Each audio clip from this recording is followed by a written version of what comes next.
Hi friends, आप सभी लोगों का मेरे यूट्यूब चैनल पे स्वागत है।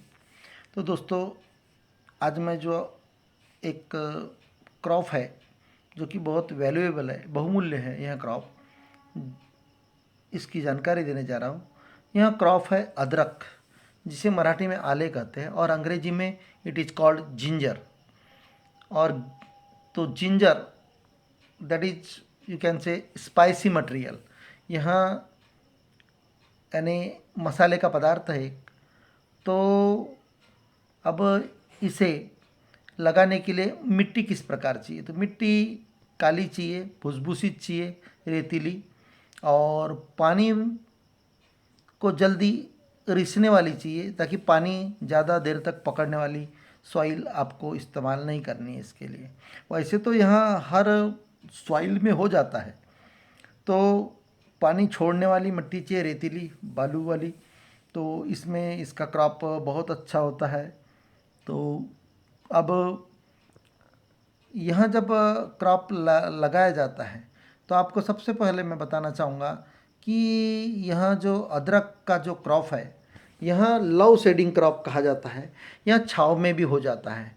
तो समझो आपके अगर से बागान है, आम की बागान है, या कोई भी प्रकार का बागान है, नींबू का बागान, आम का बागान, तो इस प्रकार के बागान में जो डिस्टेंस छोड़ा जाता है, जैसे फॉर एग्जांपल आम के बागान में आप 10 फीट या 15 फीट डिस्टेंस पे आम के पौधे अगर लगा के रखे हैं, तो इस दोनों पेड़ों के बीच में, दो पेड़ों की जो लाइन है, जो बेड है, उसके बीच में आप यहाँ इंटरक्रॉप करके आप इसे आसानी से ले सकते हैं। अदरक हो गया, आप लहसुन भी ले सकते हैं।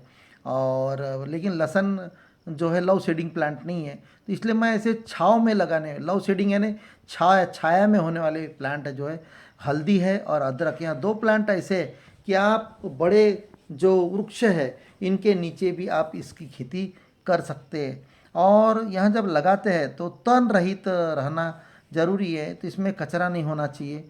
दूसरी चीज़ कि इसे 2 से 3 बार इसे खुरप नहीं करना है, यानी सॉइल ढीली करने की, मिट्टी को ढीली करना है, जिसे कोड़पना कहते हैं, कोड़का कोड़का कहते हैं, यानी आपको मट्टी को, सॉइल को ढीली करना है। तो कोड़पनी जिसे कहते हैं, खुरा पानी कहते हैं, यहाँ करना पड़ता है। तो इसका जो कंद है अदरक का, यहाँ ज़मीन के अंदर बढ़ता है, इसीलिए इसे आपको 45 से 90 दिन के अंतराल पे मिट्टी का थर चढ़ाना है। तो 45 दिन के बाद में, लगाने के 45 दिन के बाद में इसका जो पौधा रहता है उसको आपको मिट्टी का लेयर चढ़ाना है, ताकि जो 45 और 90 दिन के बाद दो दो टाइम इसे मिट्टी का लेयर चढ़ाना ज़रूरी, क्योंकि यहाँ अदरक जो है वहाँ अदरक फैलते जाता है। तो अब मैच्योरिटी पीरियड, तो अदरक का मैच्योरिटी पीरियड आपको बताना चाहूँगा 250 से 300 डेज, यानी यहाँ लगभग 9 से 10 महीने का यहाँ क्रॉप है ऑलरेडी। तो यहाँ बहुत सूटेबल है। लव शेडिंग तो बता दिया मैं। तो अब यहाँ कब खोदने का, तो 10 महीने बाद में, जब जो यह फसल है इसकी जो पत्तियाँ अगर से 50% से भी ज़्यादा पीली पड़ गई है या सूखने लगती हैं, तो समझ लेना कि यह निकालने योग्य हो गया है। इस फसल को आपको निकालना है। तो मैं आपको बताना चाहूँगा, एक हेक्टर में आपको यहाँ 100 से 150 क्विंटल यहाँ फसल देता है। और इसका जो बेड है 30 बाय 22.5 लगभग सेंटीमीटर यहाँ डिस्टेंस इसका बेड का है। तो अब खत व्यवस्थापन, तो प्रति हेक्टर इसे खत 50 किलो नत्र देना है प्रति हेक्टर, एंड 2.5 एकड़ में 50 किलो नाइट्रोजन, 25 किलो स्फुरद और 25 किलो फलास। तो यहाँ सभी चीज़ें जो है, या तीनों चीज़ें यहाँ लगाने के वक्त देना है आपको। तो आधे जैसे लगा के हो गए हैं, तो 30 दिन के बाद में इसका आधा नत्र देना है, यानी 25 किलो, 50 किलो के एवज में 25 किलो पहले देना है लगाते वक्त, और जो 25-25 किलो नत्र और प्लस है इसे आधा करके, यानी नांगरनी के वक्त ही आपको देना है। उसके बाद में बचा हुआ जो है, यहाँ जो बचा हुआ जो 25 किलो नाइट्रोजन और 12 किलो 13 किलो समझो स्फुरद और 13 किलो समझो पोटाश, या इसके लगाने के 60 दिन बाद में हमें देना है। तो अब इसे पानी कब देना है, तो आपको बताना चाहूँगा इसे 8 से 10 दिन के अंतराल में आपको पानी देना है जब आवश्यकता हो। अब रेनी सीजन है, बारिश का मौसम है, तो देने की ज़रूरत नहीं। इसको लगाना कौन से महीने चाहिए, इसकी तो रोपण इसका करना चाहिए मई महीने में और जून महीने में, पहले सप्ताह में जून के।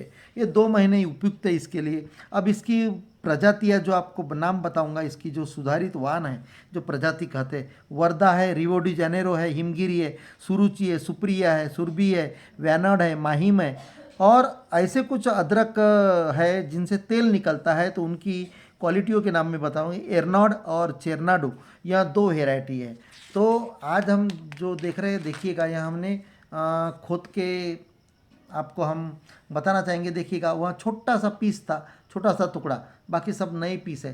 तो लगभग एक अदरक के पेड़ से, एक छोटी सी इससे आपको लगभग एक पेड़ से आपको लगभग पाव भर, लगभग 250 ग्राम तक अच्छा हुआ अदरक, तो 250 ग्राम तक कब दिया, आधा किलो की भी यहाँ क्रॉप एक पौधे से आपको निकल सकता है।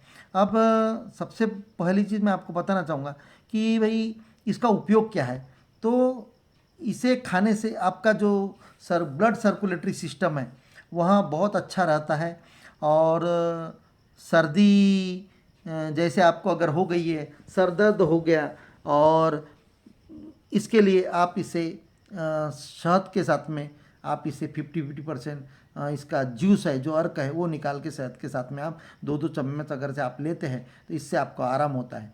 और यह जंतुनाशक भी है, और इसके गुणधर्म जो है उत्तेजक गुणधर्म है। अब समझो आपको डायरिया हो गया, डायरिया यानी उल्टी और टट्टी जैसे हो गया, तो इसका जो रस है अदरक का, वह तुम्हारी जो बेम्बी है, जिसे स्टोमैक पे, पेट पे जो बेम्बी होती है जिसे बोमली कहते हैं, उस पर अगर से आप लेप लगाते हैं तो आपको अतिसार पे, डायरिया पे आराम होता है। तो अदरक का रस और शहद समप्रमाण अगर से लेते हैं 2-2 चम्मच 2 टाइम अगर से दिन में देते हैं तो खांसी, सर्दी और स्वर भंग जो है इनसे आपको आराम होता है। अजरन अगर से हो गया, आपको अजरन हो गया पेट में, यानी समझो कंसेंट्रेट, तो अदरक के रस में नींबू का रस और नमक, सेंधा गेंदा नमक डालकर अगर से पी गए तो आपको यहाँ आराम हो जाता है। तो अदरक का सेवन करने से गैस भी नहीं होती। फिर अदरक के लिए किस प्रकार का टेम्परेचर चाहिए, अदरक के लिए उष्ण और दमट प्रकार का टेम्परेचर चाहिए, और ज़मीन तो आपको भूस चाहिए, मैं बता चुका हूँ। तो इस प्रकार इसका यानी इस क्रॉप का बहुत महत्व है। तो यहाँ आप लव शेडिंग प्लांट करके आप इसे बगीचों में जो है पेड़ों के नीचे, तो आप यहाँ घर में भी अगर से पेड़ है बड़े, उनके नीचे आप इसे लगा कर एक क्रॉप ले सकते हैं। तो जनरली यहाँ पूरे इंडिया में ही इसका क्रॉप होता है, और महाराष्ट्र में सातारा, सांगली, रायगढ़, ठाणे जैसे औरंगाबाद, लातूर, नांदेड़, यहाँ सभी जिलों में अदरक की फसल पकाई जाती है। अब इसका उपयोग जैविक कीटनाशक बनाने के लिए भी अदरक का उपयोग किया जाता है, और इससे छील के इसको छील के ऊपर का कवर कैल्शियम कार्बोनेट जो चूने का पानी है उसमें डाल के रखने से, और रखने के बाद में आप अगर उसे सुखाते तो उससे सौंठ भी बनाई जाती है, और सौंठ भी आयुर्वेदिक मेडिसिन के तौर पे इस्तेमाल किया जाता है।